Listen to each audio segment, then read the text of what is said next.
How's it going, everybody? It's Michael from the LoftusParty.com. I hope you're doing well.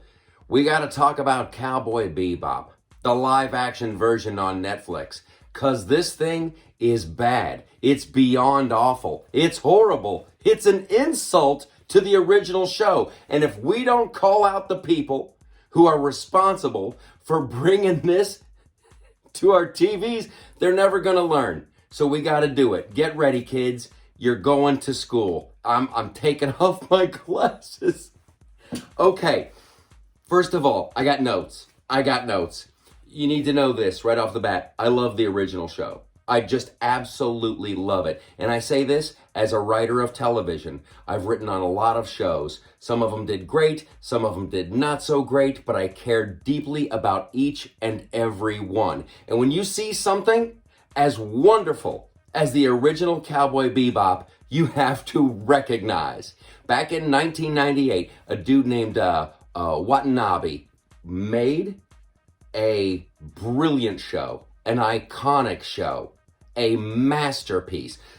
Took all these different genres, mixed them up together, and presented it in a way I had never seen before. It had heart, it had soul.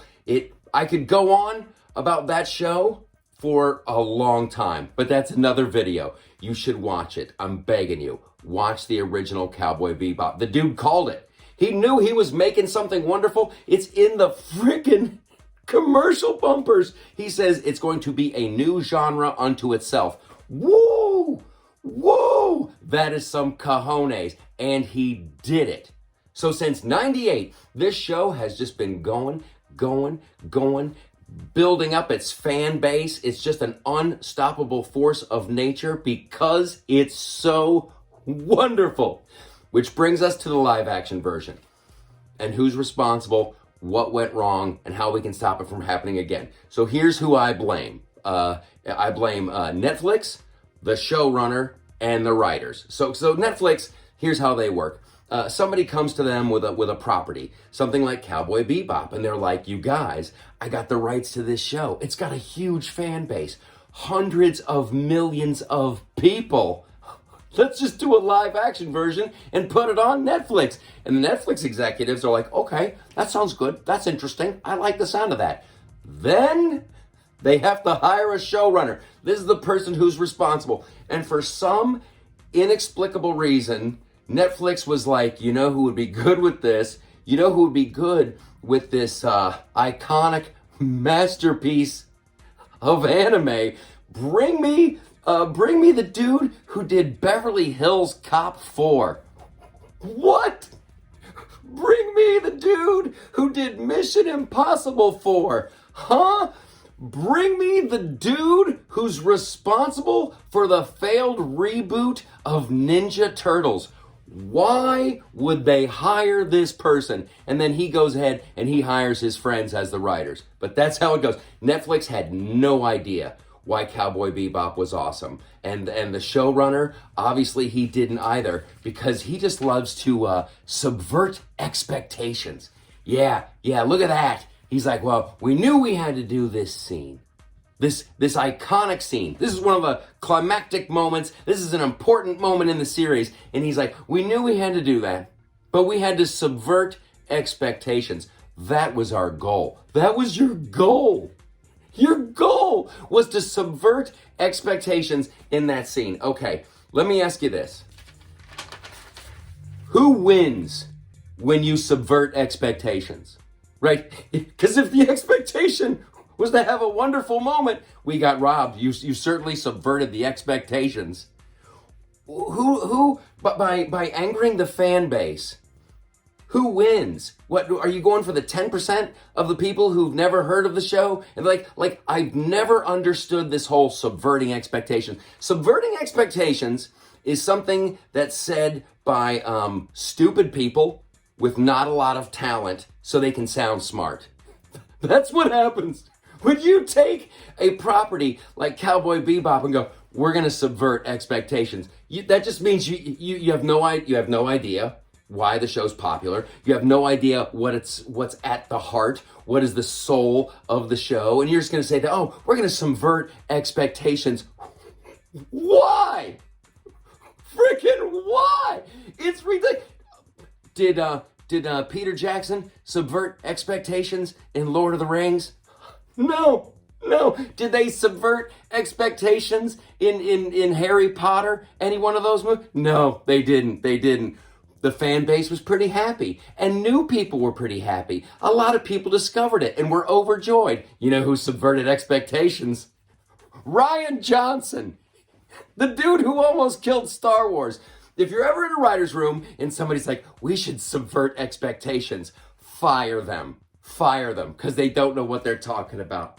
Okay, now let's get down to the nitty gritty.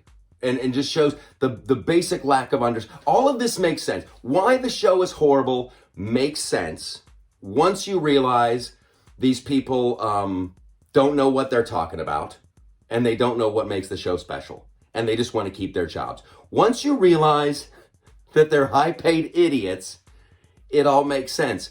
Because as a writer, what they've done, it boggles the mind. Like let's just go down character by character. What they did to Vicious with that actor, Lord Fourquad. Like, it's laughable. Oh, he's a henpecked little, oh darling, I can't. So you got that character wrong, you failed. What you did to the character of Julia, that undercuts the whole show. That literally, do you not realize that? Are you that dim that you don't realize that what you've done with Julia just totally takes the legs out from underneath you? Oh, which brings us to like the actual crime, the character of Gren. Why? It's inexplicable. The only way you can understand it is if like, okay, so you're just an idiot and you have no clue and you have no curiosity. Did you not watch the show? Is that what happened? Did you go to a birthday party and have like a 10-year-old explain this to you? The worst of all, and I think we'll all agree, is Faye Valentine. What they did to the character of Faye. Ooh, I'm sorry. We should get that picture off. Evidently, that's impossible. Evidently, that can't be done. No one wants to see that. Let's change the character of Faye, which totally cuts the legs out from under you. Once you have Faye, oh, she's a lesbian, then you're taking away any chance of romance with her and Spike. And I'm just going to leave that there.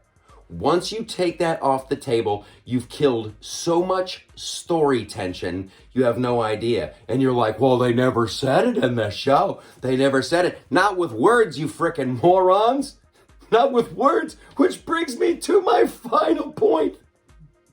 Stop with the dialogue. Stop. You don't have to have characters talking every second. You don't have to have characters saying exactly what's on their mind every second. You can have people not talk, I swear. See, I just did it.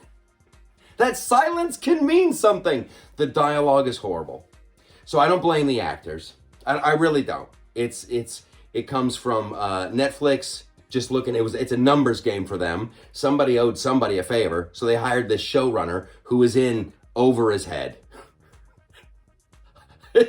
Just in over his head. And then subverting expectations. What a good call to subvert all those expectations. I don't know if they're going to have a season 2, and frankly, I don't care. Like, I will only finish this show to make fun of it. Really. And it's so disrespectful. It's so disrespectful to take these little moments and you put those in the live action episodes. And for like that little moment, every fan is like, oh, and it's exciting, but then like a firework, it just goes away. It's like you took a brilliant masterpiece and you smashed it into 1,000 tiny pieces. And then you expect to hold up a tiny little piece and wave it for the fans, and the fans are supposed to be happy, and the viewer is supposed to be happy. But all it is, it's a harsh reminder of what could have been.